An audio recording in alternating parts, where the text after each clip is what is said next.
ഈ വീഡിയോയിൽ മിഡിൽ ഈസ്റ്റുമായിട്ട് ബന്ധപ്പെട്ട വിഷയമാണ് നമ്മൾ നോക്കുന്നത്. അതിൽ ഹൂത്തികൾ കടത്തിക്കൊണ്ടുപോയ കിഡ്നാപ്പ് ചെയ്തുകൊണ്ടുപോയ, അതായത് ഒരു ഷിപ്പിനെ അവർ കടലിൽ അടിച്ച് താഴ്ത്തിയായിരുന്നല്ലോ. അപ്പോൾ അതിലുള്ള ക്രൂ മെമ്പേഴ്സിനെയൊക്കെ അവർ കടത്തിക്കൊണ്ട് പോയിട്ടുണ്ടായിരുന്നു. അപ്പോൾ അങ്ങനെ കടത്തിക്കൊണ്ട് പോയ ആൾക്കാരുടെ പ്രൊപ്പഗൻഡ വീഡിയോ അവർ പുറത്തിറക്കിക്കൊണ്ട്, ഈ പ്രൊപ്പഗൻഡ വീഡിയോ കൊണ്ട് അവർ എന്താണ് ഉദ്ദേശിക്കുന്നുള്ളത് നമുക്ക് മനസ്സിലാവുന്നില്ല. ഒരു പക്ഷേ ഹൂത്തികൾക്ക് നേരെ ഇസ്രായേലും അമേരിക്കയും ചേർന്ന് നടത്താനിരിക്കുന്ന ആക്രമണത്തിനെ കുറിച്ച് മുന്നറിയിപ്പ് കിട്ടിയതിൻ്റെ പശ്ചാത്തലത്തിൽ ഒരു പക്ഷേ ഒരു വാണിംഗ് കൊടുക്കാൻ വേണ്ടിയിട്ട് ഈ ഒരു വീഡിയോ പുറത്തിറക്കിയതാണോ, അല്ലെങ്കിൽ ഇങ്ങനെ കുറച്ച് ആൾക്കാർ ഞങ്ങളുടെ പക്കലുണ്ട്, നിങ്ങൾക്ക് വേണമെങ്കിൽ വന്ന് നെഗോഷിയേറ്റ് ചെയ്ത് ഞങ്ങളുമായിട്ടൊരു ധാരണയിൽ എത്താം എന്നുള്ളൊരു മെസ്സേജ് ആണോ എന്നുള്ളത് മനസ്സിലായിട്ടില്ല. പക്ഷേ എന്നാലും അവർ ഈ ഒരു പ്രൊപ്പഗൻഡ വീഡിയോ പുറത്തിറക്കിയിട്ടുണ്ട്. അമേരിക്ക ഫ്രാൻസിനെ നല്ല രീതിയിൽ ഷൗട്ട് ചെയ്തിട്ടുണ്ട്. ഫ്രാൻസിനെ ഷൗട്ട് ചെയ്യുമ്പോഴത്തേക്കും തൊട്ടപ്പുറത്ത് സൗദി അറേബ്യ ഇരിപ്പുണ്ട് കേട്ടോ. പക്ഷെ സൗദി അറേബ്യ മിണ്ടിയില്ല. മം മീൻസ് മൗത്ത് ഷട്ട് ചെയ്ത് വെച്ചിരിക്കുകയായിരുന്നു. ഒരു രീതിയിലും ഒരു കമ എന്നൊരു അക്ഷരം പോലും മിണ്ടിയില്ല. എന്തുകൊണ്ടാണ് സൗദി അറേബ്യ മിണ്ടിയില്ല എന്ന് ഞാനിങ്ങനെ പറയുന്നത്? കാരണം അവിടെ ഡിസ്കസ് ചെയ്യപ്പെട്ട വിഷയം 2 സ്റ്റേറ്റ് സൊല്യൂഷൻ ആയിരുന്നു. 2 സ്റ്റേറ്റ് സൊല്യൂഷൻ, ഈ ഫ്രാൻസ് മുന്നോട്ട് വെക്കുന്ന പാലസ്തീൻ 2 സ്റ്റേറ്റ് സൊല്യൂഷൻ, അതുമായിട്ട് ബന്ധപ്പെട്ടാണ് അമേരിക്ക ഫ്രാൻസിനെ ഷൗട്ട് ചെയ്തത്. അതായത് ഒരു വിധത്തിൽ കാര്യങ്ങളൊക്കെ കലങ്ങി തെളിഞ്ഞ് ഒരു സൈഡിൽ ഒതുങ്ങിയിരിക്കുന്ന സാഹചര്യത്തിലാണ് വീണ്ടും ഫ്രാൻസ് മാത്രം ഇങ്ങനെ ഇതിനെ കുത്തിപ്പൊക്കാൻ വേണ്ടി വന്നിരിക്കുന്നത്. അപ്പോൾ അതുകൊണ്ട് സൗദി അറേബ്യ ശരിക്കും പറഞ്ഞാൽ ഏറ്റവും കൂടുതൽ ഈ 2 സ്റ്റേറ്റ് സൊല്യൂഷനുമായിട്ട് ബന്ധപ്പെട്ട് സംസാരിക്കേണ്ട, ചർച്ച ചെയ്യാൻ മുന്നോട്ട് വരേണ്ട പോയിന്റുകൾ ധാരാളം സംസാരിക്കേണ്ട ഒരു രാജ്യമാണ് സൗദി അറേബ്യ. പക്ഷെ അവരും മിണ്ടാതിരിക്കുന്നു, ഫ്രാൻസ് കിടന്ന് സംസാരിക്കുന്നു. അതുകൊണ്ടാണ് അമേരിക്ക ഫ്രാൻസിനെ ഷൗട്ട് ചെയ്തതായിട്ട് ഈ വാർത്ത വന്നിരിക്കുന്നത്. സ്പെയിൻ ഗാസയോടുള്ള തീരാത്ത സ്നേഹം, അങ്ങനെ അവർക്ക് ഗാസ ജനങ്ങൾ പട്ടിണി കിടക്കുമെന്ന് പറഞ്ഞ് വിഷമിച്ചിട്ട് സ്പെയിൻ ഏതാണ്ട് 12 ടൺ എയ്ഡ് ഡ്രോപ്പ് ചെയ്യാൻ തീരുമാനിച്ചിട്ടുണ്ട്. അവർ ഇന്നലെ വൈകുന്നേരം, അതായത് 28-ാം തീയതി വൈകുന്നേരം മുതൽ ഗാസയ്ക്കുള്ളിൽ അവർ എയ്ഡ് ഡ്രോപ്പ് ചെയ്ത് തുടങ്ങിയിട്ടുണ്ട്. സ്കൈ ഡ്രോപ്പാണ്. അപ്പോൾ അത് ഇസ്രായേലിൻ്റെ അടുത്ത് കൊടുത്ത് ഇസ്രായേലാണ് ഇത് ഡ്രോപ്പ് ചെയ്യുന്നത്. പക്ഷേ സ്പെയിൻ്റെ പേരിലാണ് ഈ ഒരു എയ്ഡ് എയർ ഡ്രോപ്പ് ചെയ്യുന്നതായിട്ട് മനസ്സിലാക്കാൻ പറ്റുന്നത്. 12 ടൺ എയ്ഡാണ്. ഈ ഗാസയ്ക്കുള്ളിൽ യുണൈറ്റഡ് നേഷൻസ് ഹമാസിൻ്റെ കൈകളിൽ കൊടുക്കാൻ വേണ്ടിയിട്ട് ഭദ്രപ്പെടുത്തി വെച്ചിരുന്ന എയ്ഡുകളുടെ ആ ഒരു ക്വാണ്ടിറ്റി എന്ന് പറഞ്ഞു കഴിഞ്ഞാൽ ഏതാണ്ട് 2 ആഴ്ച എൻറ്റയർ ഗാസ ജനങ്ങളെ ഫീഡ് ചെയ്യാനുള്ള എയ്ഡ് സാധനങ്ങളാണ് ഹമാസ് അഥവാ യുണൈറ്റഡ് നേഷൻസ് പൂഴ്ത്തി വെച്ചിരുന്നത്. കരീം ഷാലോം ഗേറ്റിൻ്റെ ഇപ്പുറത്താണ് അവർ പൂഴ്ത്തി വെച്ചിരുന്നത്. അതായത് ഗാസ ജനങ്ങൾ പട്ടിണി കിടക്കുന്നു, അവർക്ക് ആഹാരമില്ല എന്ന് പറയുന്ന സമയത്തും ഇവർ ഹമാസിൻ്റെ കയ്യിൽ കൊടുത്ത് അത് വിൽപ്പന നടത്താൻ വേണ്ടിയിട്ട് ഹമാസ് ത്രൂ സപ്ലൈ ചെയ്ത് അത് വിൽപ്പന നടത്താൻ വേണ്ടിയിട്ട് അത് മാറ്റി വെച്ചിരുന്നതായിട്ടാണ് മനസ്സിലാക്കാൻ പറ്റുന്നത്. IDF 10 hours ബഫർ ടൈം, അതായത് 10 മണിക്കൂറത്തേക്ക് 28-ാം തീയതിയുള്ള കാര്യമാണ് പറയുന്നത്. 28-ാം തീയതി 10 മണിക്കൂറത്തേക്ക് ഗ്യാപ്പ്, ഹ്യൂമാനിറ്റേറിയൻ ഗ്യാപ്പ് എന്നാണ് കൊടുത്തിരിക്കുന്നത്. ഹ്യൂമാനിറ്റേറിയൻ പോസ് അഥവാ ഹ്യൂമാനിറ്റേറിയൻ ഗ്യാപ്പ് എന്ന് പറയുന്ന ഒരു പോസ്, അതായത് ഒരു 10 മണിക്കൂറത്തേക്ക് യുദ്ധമുണ്ടാവില്ല, പിന്നെ ബോംബിംഗ് ഷെല്ലിംഗ് ഒന്നും ഇസ്രായേൽ നടത്തില്ല ഗാസയിൽ. അതിനുള്ളിൽ ഗാസ ജനങ്ങൾക്ക് എത്തേണ്ട സ്ഥലങ്ങൾക്കൊക്കെ എത്തി അവരുടെ എയ്ഡൊക്കെ അവർക്ക് വളരെ ഈസി ആയിട്ട് കളക്ട് ചെയ്തിട്ട് മടങ്ങി അവർക്ക് വീട്ടിൽ പോവാം. പിന്നെ എയ്ഡ് നടക്കുന്ന സ്ഥലത്ത് ഇസ്രായേൽ അറ്റാക്ക് നടത്തി എന്നൊക്കെ പറഞ്ഞ് പരാതിയൊന്നും പറയാനുള്ള വകുപ്പില്ല. ഈ ഒരു 10 hours ഹ്യൂമാനിറ്റേറിയൻ പൗസ് പ്രഖ്യാപിച്ച സമയത്ത് നെതന്യാഹു ബെസായൽ സ്മൂട്രിച്ചിൻ്റെ അടുത്തും ഇത്താമർ ബെൻഗിവിറിൻ്റെ അടുത്തും ആലോചിച്ചില്ല എന്ന് പറഞ്ഞിട്ട് അവർ രണ്ടുപേരും പരാതിയുമായിട്ട് വന്നിട്ടുണ്ട്. പരാതിയുമായിട്ട് അവർ വരും. അവർ സ്ഥിരം പരാതിക്കാരാണ്. അവർ കുറച്ച് ഫാർ റൈറ്റുമായിട്ട് ബന്ധപ്പെട്ട് നിൽക്കുന്ന ആൾക്കാരാണ്. അപ്പോൾ അതുകൊണ്ട് അവർ പരാതി തീർച്ചയായിട്ടും ഉന്നയിക്കും. അത് ബെഞ്ചമിൻ നെതന്യാഹു അവരുമായിട്ട് കൺസൾട്ട് ചെയ്തില്ല എന്നാണ് അവർ പരാതി പറഞ്ഞിരിക്കുന്നത്. അത് ബെഞ്ചമിൻ നെതന്യാഹു അതിനെയൊന്നും വലിയ കാര്യമായിട്ട് എടുക്കുന്നില്ല. അതായത് ഈ രീതിയിലുള്ള ചെറിയ തീരുമാനങ്ങളൊക്കെ ഒരു പ്രൈം മിനിസ്റ്റർക്ക് തന്നെ എടുക്കാവുന്ന കാര്യമേ ഉള്ളൂ. അതിലുപരിയായിട്ട് ഇതിനകത്ത് ക്യാബിനറ്റ് കൂടി തീരുമാനിച്ചെടുക്കേണ്ട തീരുമാനമല്ല, ഇതൊക്കെ എമർജൻസി ആയിട്ട് എടുക്കുന്ന തീരുമാനങ്ങളാണ് എന്നാണ് നെതന്യാഹു പറഞ്ഞു വെച്ചിരിക്കുന്ന എക്സ്പ്ലനേഷൻ. യുണൈറ്റഡ് നേഷൻസിൻ്റെ watch dog, nuclear watch dog IAEA 2 ആഴ്ചയ്ക്കുള്ളിൽ ഇറാൻ്റെ ഉള്ളിൽ സന്ദർശനം നടത്തും എന്നാണ് പറഞ്ഞിരിക്കുന്നത്. 2 ആഴ്ചയ്ക്കുള്ളിൽ. ഇറാൻ്റെ സൈഡിൽ നിന്ന് ഇതുമായിട്ട് ബന്ധപ്പെട്ട കൺഫർമേഷൻസ് ഒന്നും വന്നിട്ടില്ല. ഇത് ശരിക്കും യുണൈറ്റഡ് നേഷൻസിൻ്റെ ഭാഗത്തു നിന്നാണ്, UN സൈഡിൽ നിന്നാണ് ഈ ഒരു കൺഫർമേഷൻ വന്നിരിക്കുന്നത്. വെസ്റ്റ് ബാങ്കിൻ്റെ ഉള്ളിൽ എക്സ്ട്രീമിസ്റ്റ് ആയിട്ടുള്ള ആൾക്കാർ ഈ സെറ്റിൽമെൻറ്റ് ഏരിയ, അതായത് ഈ ഇസ്രായേൽ പുതിയതായിട്ട് വീടുകൾ പണിയാനും സെറ്റിൽമെൻറ്റുകൾ നടത്താനും ഉദ്ദേശിക്കുന്ന സ്ഥലങ്ങളിൽ ചെന്നിട്ട് വീട് പണിഞ്ഞു വെച്ചിരിക്കുന്ന സ്ഥലങ്ങളിലും അതേപോലെ കുറച്ച് ആൾക്കാർ താമസത്തിനുമായിട്ട് വന്നിരിക്കുന്ന സ്ഥലങ്ങളിലും ചേർത്ത് തീയിട്ടിരിക്കുകയാണ്. മൊത്തത്തിലും കത്തിച്ച് കളഞ്ഞിരിക്കുകയാണ്. ഈ കത്തിച്ച് കളയുന്നവരെല്ലാം എക്സ്ട്രീമിസ്റ്റാണ്. അവരെ കണ്ടാൽ തന്നെ അറിയാം. ആ രീതിയിലാണ് അവർ ഓടി നടന്ന് തീ വെക്കുന്ന ഒരു രംഗമാണ് നമുക്കിവിടെ കാണാൻ കഴിയുന്നത്. എന്നിട്ട് ഇവന്മാർ പറയും ഞങ്ങളൊന്നും ചെയ്യുന്നില്ല, ഇസ്രായേൽ ഞങ്ങളെ വെസ്റ്റ് ബാങ്കിൽ നിന്നും അടിച്ചിറക്കുന്നു എന്നുള്ള സ്റ്റേറ്റ്മെൻറ്റുകളൊക്കെ ഇവന്മാരങ്ങ് പറയും. ഈ രീതിയിലുള്ള പ്രവർത്തനങ്ങളൊക്കെ കാണിച്ചു കഴിഞ്ഞാൽ പിന്നെ ആരാണ് ഇവന്മാരെ അകത്ത് നിർത്താൻ പോകുന്നത്? അതുപോലെ തന്നെ ഇതൊക്കെ സഹിക്കേണ്ട ആവശ്യം ആർക്കാണ്? അതാണ് ചോദ്യം. പിന്നെ ഇതിലുപരിയായിട്ട് അപകടങ്ങൾ സൃഷ്ടിക്കുക. ഈ കാറ് കണ്ട്, ഈ കാറ് ഷീൽഡായിട്ട് ഉപയോഗിച്ചുകൊണ്ട് വന്ന് ബോംബ് പൊട്ടിക്കാൻ എവിടെയെങ്കിലും ഇടിച്ച് ഏതെങ്കിലും ഐ ഡി എഫിൻ്റെ സെക്യൂരിറ്റി പോസ്റ്റ് വല്ലതും ഉണ്ടെങ്കിൽ അവിടെ ചെന്ന് ഇടിച്ച് ആരെങ്കിലും രണ്ടുപേരെ കൊലപ്പെടുത്താൻ വേണ്ടിയിട്ടാണ് ഈ കാറുമായിട്ട് വന്ന് ഒരു അപകടം പൊട്ടിത്തെറിച്ച് ഒരു അപകടം ഉണ്ടാക്കിയിരിക്കുന്നത്. ഇതിനകത്തും കാഷ്വാലിറ്റീസ് ഉണ്ട്, പക്ഷെ വ്യക്തമായ ഡീറ്റെയിൽസ് പുറത്തു വന്നിട്ടില്ല ഈ ഒരു കാർ അപകടത്തിലും. ഇതെല്ലാം തന്നെ വെസ്റ്റ് ബാങ്കിന്റെ ഉള്ളിൽ സംഭവിക്കുന്നതാണ്. 3 IDF സോൾജേഴ്സ് ഞങ്ങൾ ഇനി ഗാസയ്ക്കുള്ളിൽ യുദ്ധം ചെയ്യാൻ പോകുന്നില്ല എന്നുള്ള നിലപാടെടുത്തിരിക്കുകയാണ്.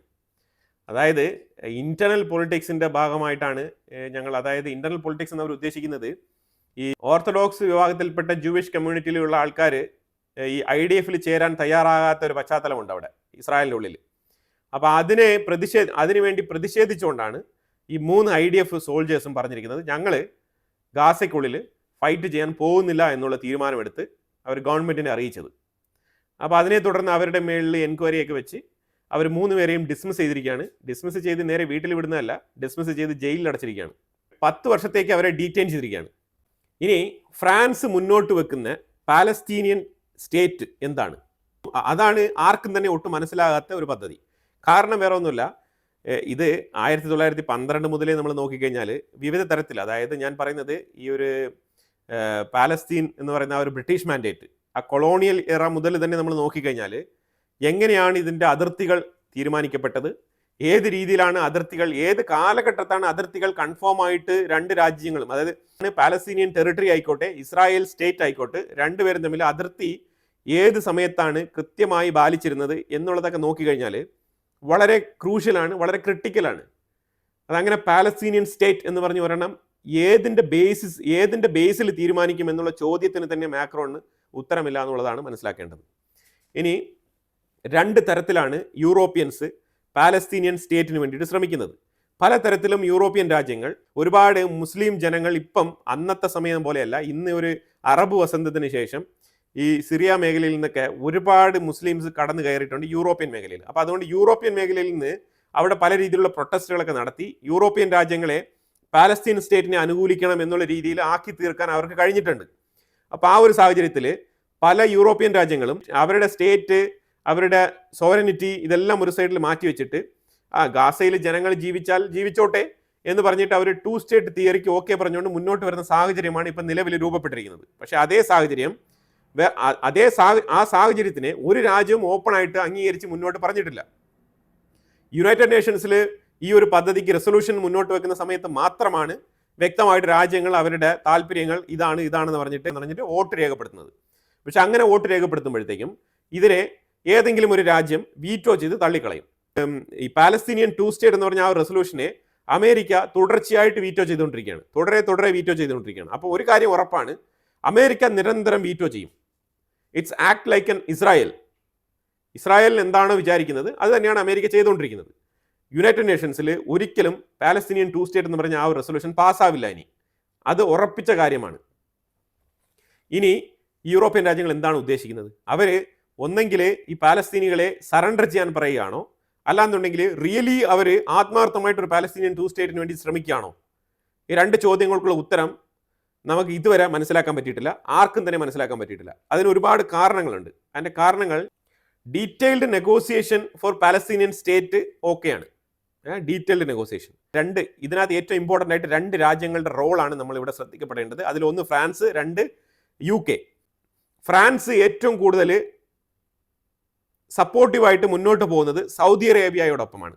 സൗദിയാണ് ഫ്രാൻസ് കൂട്ടുപിടിച്ചിട്ട് ഈ പാലസ്തീനിയൻ 2 സ്റ്റേറ്റ് തിയറിയുമായിട്ട് ബന്ധപ്പെട്ട് സൗദി അറേബ്യ നിങ്ങൾ മുന്നോട്ട് വരണം എന്നുള്ള രീതിയിൽ പ്രഷർ ഇടുന്നതായിട്ടാണ് മനസ്സിലാക്കാൻ പറ്റുന്നത്. അങ്ങനെ ഫ്രാൻസും സൗദി അറേബ്യയും ഒരു സൈഡിൽ അവർ പാലസ്തീനിയൻ 2 സ്റ്റേറ്റിന് വേണ്ടിയിട്ട് ശ്രമിക്കുകയാണ്. ഇതിൽ സൗദി അറേബ്യയ്ക്ക് ഒരു റോളും ഇല്ല കേട്ടോ. അത് ഞാൻ ഓൾറെഡി പറഞ്ഞു കഴിഞ്ഞു. സൗദി റെപ്രസെൻറ്റേറ്റീവ് മിണ്ടാതിരിക്കുകയാണ് ചെയ്തത്, ഫ്രാൻസ് മാത്രമാണ് അവിടെ സംസാരിച്ചത്. അതുപോലെ മറ്റൊരു സൈഡിൽ UK എന്താണ് ചെയ്യുന്നത് പറഞ്ഞാൽ UK തുർക്കി, അങ്കാറ വഴിയാണ് ഇതിനു വേണ്ടി ശ്രമിക്കുന്നത്. അപ്പോൾ തുർക്കിക്ക് ഇതിനകത്ത് വലിയ റോൾ ഉണ്ടോ ചോദിച്ചാൽ അമേരിക്ക പറഞ്ഞാൽ തുർക്കി ഏത് സൈഡിൽ മാറി നിൽക്കും, അത് ഉറപ്പായിട്ടുള്ള കാര്യമാണ്. അപ്പോൾ UK തുർക്കി ത്രൂ തയ്യബ് എർദോഗൻ വഴിയാണ് ഇതിലേക്ക് ഒരു തുടക്കം കുറിക്കുന്നത്. അപ്പോൾ 2 രാജ്യങ്ങളും രണ്ട് രാജ്യങ്ങളും രണ്ട് അറബ് സ്റ്റേറ്റിനെ കൺട്രോൾ ചെയ്തുകൊണ്ട് മുന്നോട്ട് പോകാം എന്നാണ് ഈ ഒരു പാലസ്തീനിയൻ 2 സ്റ്റേറ്റ് എന്ന് പറഞ്ഞ ഒരു തിയറി മുന്നോട്ട് വെക്കുന്നത്. ഇനിയിപ്പോൾ പാലസ്തീനിയൻ 2 സ്റ്റേറ്റ് 1948 പ്രകാരമാണോ മുന്നോട്ട് പോകേണ്ടത് എന്നാണ് ഒരു ചോദ്യം. ഇതിന് ഫ്രാൻസിന്റെ അടുത്തും ഉത്തരമില്ല, UK അടുത്ത് ഇതിന് ഉത്തരമില്ല. കാരണം പാലസ്തീനും ഇസ്രായേലും തമ്മിലുള്ള ബോർഡർ ഒരു കാലത്തും സ്റ്റേബിൾ അല്ലായിരുന്നു എന്നുള്ളതാണ് മനസ്സിലാക്കേണ്ടത്. ഒരു കാലത്തും സ്റ്റേബിൾ അല്ലായിരുന്നു. ഈ പാലസ്തീനികൾ തുടരെ വിളിക്കുന്ന ഒരു സ്ലോഗൻ ഉണ്ട്, നക്ബ. എന്താണ് നക്ബ? നക്ബ എന്ന് പറഞ്ഞു കഴിഞ്ഞാൽ ഏതാണ്ട് 7,50,000 പാലസ്തീനികൾ ഇസ്രായേലിൽ നിന്നും ഒഴിഞ്ഞു പോയ ആ ദിവസം, അതാണ് നക്ബ എന്നവർ വിളിക്കുന്നത്. ഈ നക്ബ എന്ന് പറഞ്ഞാൽ അവർ വിളിക്കുന്നത് അതിനെ കൊളോണിയലിസം എന്നുള്ള രീതിയിൽ അവർ കമ്പയർ ചെയ്യുന്നില്ല. 1912 ഉണ്ടായ പാർട്ടീഷനൊക്കെ അവർ കൊളോണിയലിസത്തിന്റെ പേരിൽ നിന്ന് അവർ വിളിക്കുന്നുണ്ട്. പക്ഷേ ഈ നക്ബ എന്ന് പറഞ്ഞാൽ 1948 ഒരു 7,50,000 പാലസ്തീനികൾ ഒഴിഞ്ഞു പോയതിനെ അവർ വിളിക്കുന്നത് എത്നിക് ക്ലെൻസിങ് എന്നാണ് വിളിക്കുന്നത്. അത് എന്തുകൊണ്ട് അവർ അങ്ങനെ വിളിക്കാൻ ആഗ്രഹിക്കുന്നു പറഞ്ഞാൽ അന്നാണ് ഇസ്രായേൽ എന്ന് പറഞ്ഞൊരു സ്റ്റേറ്റിന് യുണൈറ്റഡ് നേഷൻസ് അംഗീകാരം കൊടുക്കുന്നത്. അംഗീകാരം വെറുതെ കൊടുക്കുന്നില്ല, ഇവരുടെ തന്നെ നേതാവായിട്ടുള്ള യാസർ അറാഫത്ത് സൈൻ ചെയ്ത എഗ്രിമെന്റ് പ്രകാരമാണ് അംഗീകാരം കൊടുക്കുന്നത്. യാസർ അറാഫത്തും കൂടെ സൈൻ ചെയ്തിട്ടാണ് ഇസ്രായേൽ എന്ന് പറഞ്ഞൊരു സ്റ്റേറ്റ് അവിടെ രൂപപ്പെട്ട് വരുന്നത്. ആ സ്റ്റേറ്റ് ഉണ്ടായ ദിവസം തന്നെയാണ് ഇവർ നക്ബ എന്ന് പറയുന്നത്. അപ്പോൾ അതുകൊണ്ട് തന്നെ ഇവർ ഈ പാലസ്തീനിയൻ സ്റ്റേറ്റിനെ അംഗീകരിക്കാൻ തയ്യാറായില്ല. ഡേ 1 മുതൽ, അതായത് ആദ്യത്തെ ദിവസം മുതലേ ഇവർ ഇതിനെ അംഗീകരിക്കാൻ തയ്യാറില്ല. അതാണ് മനസ്സിലാക്കേണ്ടത്. ഇനിയിപ്പം ആ ഡേ മുതൽ, അതായത് 1947, ഇതാണ് ഞാൻ പറഞ്ഞ 1948 പ്രകാരമാണോ പാലസ്തീനിയൻ സ്റ്റേറ്റ് ഉണ്ടാവേണ്ടതെന്ന് ചോദിച്ചു കഴിഞ്ഞാൽ പാലസ്തീനികൾക്ക് ഒറ്റ ഉത്തരമേ ഉള്ളൂ, റിവർ ടു സീ. പക്ഷെ മറ്റുള്ള രാജ്യങ്ങൾക്ക് പല പല അഭിപ്രായങ്ങളാണ്. പക്ഷേ മറ്റുള്ള രാജ്യങ്ങളുടെ അഭിപ്രായത്തിന് ഇവിടെ യാതൊരു പ്രസക്തിയും ഇല്ല എന്നുള്ളതാണ് മനസ്സിലാക്കേണ്ടത്. അത് ഫ്രാൻസ് ആയാലും ശരി, തുർക്കി ആയാലും ശരി, സൗദി അറേബ്യ ആയാലും ശരി, ബ്രിട്ടൻ ആയാലും ശരി തന്നെ. ഇനി ഇസ്രായേലിന്റെ സൈഡിൽ നോക്കിക്കഴിഞ്ഞാൽ ഇസ്രായേൽ വെസ്റ്റ് ബാങ്ക് ആയിക്കോട്ടെ, ജെറുസലേം ആയിക്കോട്ടെ, ഗാസ ആയിക്കോട്ടെ, ഇതൊക്കെ തന്നെ 1967 ഉണ്ടായ യുദ്ധം ഇതുമായിട്ട് ബന്ധപ്പെടുത്തിയാണ് നമ്മൾ നോക്കേണ്ടത്. അപ്പോൾ അങ്ങനെ ഒരു 1967 ഒരു 6 days വാർ ഉണ്ടാകുന്നുണ്ട്. അത് എൻറ്റയർ അറബ് രാജ്യങ്ങൾ ചേർന്നുകൊണ്ടുള്ളൊരു വാറാണ്. അപ്പോൾ അങ്ങനെ നോക്കുകയാണെന്നുണ്ടെങ്കിൽ 1967 പ്രകാരമുള്ള ബോർഡർ ആണോ നിങ്ങൾ ആഗ്രഹിക്കുന്നത് എന്ന് ചോദിച്ചു കഴിഞ്ഞാൽ അവിടെയും ഇവർക്ക് ഉത്തരമില്ല എന്നുള്ളതാണ്. അങ്ങനെയാണെങ്കിൽ സൈനായ് പെനിൻസുല വരെ ഈജിപ്റ്റ് ഇസ്രായേലിന് മടക്കി കൊടുക്കേണ്ടി വരും. അതും കൂടി നമ്മൾ ഇതിനകത്ത് കൂട്ടിച്ചേർക്കേണ്ടതുണ്ട്. ഇപ്പുറത്തെ സൈഡിൽ ഗോലാൻ ഹൈറ്റ്സും ആയിക്കോട്ടെ, അതേപോലെ Golan heights full and full അതേപോലെ മടക്കി കൊടുക്കേണ്ടി വരും. ഇപ്പോഴും അവർ 77 ഇയർ ഓഫ് നക്ബ എന്നാണ് അവർ ആചരിക്കുന്നത്. 77 വർഷമായിട്ട് ഞങ്ങൾക്ക് ഈ ഒരു എത്നിക് ക്ലെൻസിങ് നടന്നിട്ട് എന്നാണ് അവർ ഇരിക്കുന്നത്. എന്നിട്ട് ഞാനൊരു കാര്യം പറയും, ഈ നക്ബ എന്ന് പറഞ്ഞൊരു സംഭവമേ സംഭവിച്ചിട്ടില്ല. അങ്ങനെ നക്ബ എന്ന് പറഞ്ഞൊരു സംഭവം സംഭവിച്ചിട്ടുണ്ടെങ്കിൽ ഇപ്പോഴും ഇസ്രായേലിന്റെ ഉള്ളിൽ ഈ അറബ് മുസ്ലിംസ് ഉണ്ടാവാൻ പാടില്ലായിരുന്നല്ലോ. എന്നാൽ ഇപ്പോഴും ഇസ്രായേലിന്റെ ഉള്ളിൽ അറബ് മുസ്ലിംസ് ഉണ്ട്. അവരെങ്ങനെയാണ് ജീവിക്കുന്നത്? അതെങ്ങനെ സംഭവിച്ചു എന്നുള്ള ഒറ്റ ചോദ്യത്തിന്, അതായത് ഈ നക്ബ എന്ന് പറഞ്ഞതിന്റെ ഒറ്റ ചോദ്യത്തിന് ഉത്തരമാണ്, അതിന്റെ ആൻസർ ആണ് ഇസ്രായേലിന്റെ ഉള്ളിൽ താമസിക്കുന്ന അറബ് മുസ്ലിംസ്. അവർക്ക് നക്ബ ഇല്ല, പക്ഷേ ഈ പുറത്തിറങ്ങി വന്നവന്മാർക്ക് നക്ബ ഉണ്ട്. അപ്പൊ ഇതിന്റെ ഇരട്ടത്താപ്പ് മനസ്സിലായല്ലോ. ഇതാണ് ഹിപ്പോക്രസി. അപ്പൊ ഇവരെ പുറത്തിറങ്ങി വാ, നിങ്ങൾ ഇനി ഇസ്രായേലിനോട് ഈ ഒരു ജൂയിഷ് സ്റ്റേറ്റിൽ നിങ്ങൾ താമസിക്കേണ്ട ആവശ്യമില്ല എന്ന് പറഞ്ഞിട്ട് പുറത്തിറങ്ങി വരാൻ വേണ്ടിയിട്ട് പ്രചോദനം കൊടുത്ത ആൾക്കാരാണ് ഈ ചുറ്റിലും ഉണ്ടായിരുന്ന അറബ് രാജ്യങ്ങൾ. അതുകൊണ്ടാണ് ഇവരെ സംരക്ഷിക്കേണ്ട ബാധ്യത വന്നു ചേർന്നത്. അതായത് ഈ പുറത്തിറങ്ങി വന്ന 7,50,000 ആൾക്കാരും ഒരു ലയബിലിറ്റി ആയി തീർന്നു. ഫോർ എക്സാമ്പിൾ സൗദി അറേബ്യക്ക്, ഈജിപ്തിന്, ഈ മറ്റുള്ള അറബ് രാജ്യങ്ങൾക്ക്, ജോർദാൻ ഉൾപ്പെടെയുള്ള മറ്റുള്ള രാജ്യങ്ങൾക്കെല്ലാം ഇവരൊരു ബാധ്യതയായി തീർന്നു എന്നുള്ളതാണ് മനസ്സിലാക്കേണ്ടത്.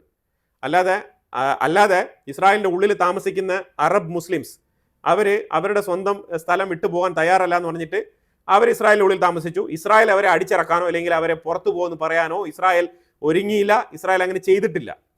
അതാണ് മനസ്സിലാക്കേണ്ടത്. അതുകൊണ്ടാണ് അവരിപ്പോഴും വളരെ സുരക്ഷിതമായിട്ട് ഇസ്രായേലിന്റെ ഉള്ളിൽ താമസിക്കുന്നത്. എന്നാലും 1-2 പേര് അതിന്റെ ഇടയ്ക്കിടയ്ക്ക് തീവ്രവാദ സ്വഭാവമൊക്കെ കാണിക്കും. പക്ഷെ എന്നാലും ഇസ്രായേൽ ആ എൻറ്റയർ അറബ് മുസ്ലിം ജനതയോട് ഒരു രീതിയിലുള്ള ഒരു പാർഷ്യാലിറ്റിയും ഇതുവരെ കാണിച്ചിട്ടില്ല എന്നുള്ളതാണ്. ഇസ്രായേലിന്റെ ഉള്ളിൽ അറബ് മുസ്ലിംസ് മാത്രമല്ല പല കമ്മ്യൂണിറ്റിയിൽപ്പെട്ട ആൾക്കാരും അതിനകത്തുണ്ട് എന്നുള്ളതാണ് മനസ്സിലാക്കേണ്ടത്. ഡ്രൂസ് കമ്മ്യൂണിറ്റി ആയിക്കോട്ടെ, അഹമ്മദിയ മുസ്ലിംസ് ആയിക്കോട്ടെ, അതേപോലെ തന്നെ ഈ അറബ് മുസ്ലിംസ് ആയിക്കോട്ടെ, അറബ് ക്രിസ്ത്യൻസ് ആയിക്കോട്ടെ, കാക്കാസിയൻസ് ആയിക്കോട്ടെ, അങ്ങനെ ഒരുപാട് കമ്മ്യൂണിറ്റിയിൽപ്പെട്ട ആൾക്കാർ ഇസ്രായേലിന്റെ ഉള്ളിലുണ്ട്. പക്ഷേ നേരെ മറിച്ച് ഗാസയ്ക്കുള്ളിൽ അങ്ങനെ ഇല്ല എന്നുള്ളതും കൂടി നമ്മൾ മനസ്സിലാക്കണം. അവിടെ മുസ്ലിംസ് മാത്രമാണുള്ളത്. പിന്നെ കുറച്ച് ക്രിസ്ത്യൻ കമ്മ്യൂണിറ്റിയിൽപ്പെട്ട ആൾക്കാരുമുണ്ട്. അത് വളരെ മൈനോറിറ്റിയാണ്. ഇനി അടുത്ത ചോദ്യം എന്ന് പറഞ്ഞാൽ 1917 ബെൽഫോർ ഡിക്ലറേഷൻ ഉണ്ടാകുന്നുണ്ട്. എന്നാൽ ഈ ബെൽഫോർ ഡിക്ലറേഷൻ പ്രകാരമുള്ള പാലസ്തീൻ മതിയോ എന്ന് ചോദിച്ചു കഴിഞ്ഞാൽ 80% ജോർദാനാണ് പാലസ്തീൻ, 20% ഫുൾ ജൂവിഷ് സ്റ്റേറ്റ് ആണ് ഈ ഇസ്രായേൽ. അങ്ങനെയാണെങ്കിൽ വെസ്റ്റ് ബാങ്കും ഗാസ എല്ലാം തന്നെ ഒഴിഞ്ഞു പോകേണ്ടി വരും. അതും ഓക്കെയാണോ? അതിനും ഫ്രാൻസിനും UK ക്കും ഉത്തരമില്ല.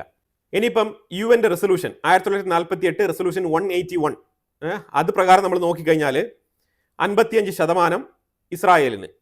ഈ 55% എന്ന് പറയുന്നത് നിലവിൽ നിങ്ങൾ കാണുന്ന ഒരു ഇസ്രായേൽ സ്റ്റേറ്റിന്റെ ഉള്ളിൽ 55% സ്ഥലം ഇസ്രായേലിന്, ബാക്കിയുള്ളത് പാലസ്തീൻ സ്റ്റേറ്റ് ആയിട്ട് അംഗീകരിക്കാൻ തയ്യാറാണെന്ന് ചോദിച്ചു കഴിഞ്ഞാൽ, എന്നാൽ പിന്നെ 1948 തന്നെ ഇത് അംഗീകരിക്കാമായിരുന്നു, അംഗീകരിച്ചില്ല. ശരി, അന്നൊരു മിസ്റ്റേക്ക് സംഭവിച്ചു, ഇന്ന് അംഗീകരിക്കാൻ തയ്യാറാണോ എന്ന് ചോദിച്ചു കഴിഞ്ഞാൽ അതിനും ഒരു ഉത്തരമില്ല. കാരണം അതിന്റെ കൺഫേം ആയിട്ടുള്ള ഉത്തരം കൊടുക്കേണ്ട വ്യക്തികൾ പാലസ്തീനികൾ അഥവാ ഹമാസ്, അതുപോലെ ഗാസയിലും വെസ്റ്റ് ബാങ്കിലും കിടക്കുന്ന ജനങ്ങളാണ്. എന്നാൽ അവരെന്താണ് പറയുന്നത്? അവർ പറയുന്നത് വേറെ രീതിയിലാണ്. അപ്പോൾ അവർ പറയുന്ന രീതിയിൽ ഈ ബ്രദർഹുഡിന്റെ ഐഡിയോളജിയുമായിട്ട് ഈജിപ്റ്റ് ഒരു ഡ്രാഫ്റ്റ് പ്രിപ്പയർ ചെയ്ത് ഫ്രാൻസിൻ്റെ അടുത്ത് ഏൽപ്പിച്ചിട്ടുണ്ട്. അതിൽ വളരെ ഇമ്പോർട്ടൻ്റ് ആയിട്ടുള്ള ഒരു പോയിന്റ് ഉണ്ട്. ആ പോയിന്റ് ഞാനിവിടെ വെക്കാം, നിങ്ങളൊന്ന് വായിച്ചു നോക്കൂ. ആ പോയിന്റ് വേറെ ഒന്നുമില്ല.